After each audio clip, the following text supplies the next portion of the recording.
So I have my eye here. I've removed the extra tissue around the sclera. The sclera is the outer layer here. I have the cornea on the front end. The optic nerve is here on the back end. I've cut my cornea out, which is over here. It's like a really thick tissue. The cornea is this kind of cloudy but transparent tissue that lets light into the eye. The sclera is the outer covering. It's pretty thick tissue, made of connective tissue. It protects the structures of the eyeball and maintains its rigidity. And the optic nerve back here is a bundle of tissues, and it sends the signals that come in from the light to the brain.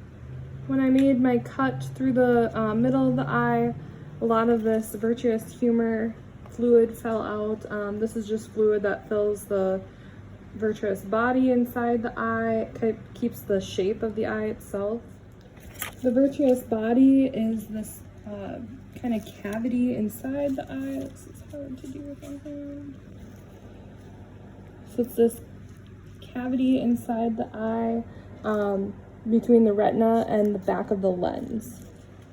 So inside the eye, the lens is this like white colored ball here. It's a really tough structure. It's almost like basically a solid. The lens job is to focus any of the light that comes in from the cornea. I've cut through the cornea, which also kind of cut through the pupil, but pupil is kind of that clear opening in between the lens and the cornea, and in between there is aqueous humor, which is fluid between the lens and the cornea, and it helps also maintain the shape of the eyeball. The choroid is this dark, really thin tissue between the retina and the sclera. This really pretty blue metallic color is the tapetum lucidum. It helps with night vision and reflects the light back onto the retina. So the retina is the next layer in from the choroid. The retina is responsible, it's kind of like the light sensitive part of the eye, and it has cones and rods. Cones are responsible for seeing color, while rods are responsible for seeing different intensities of light.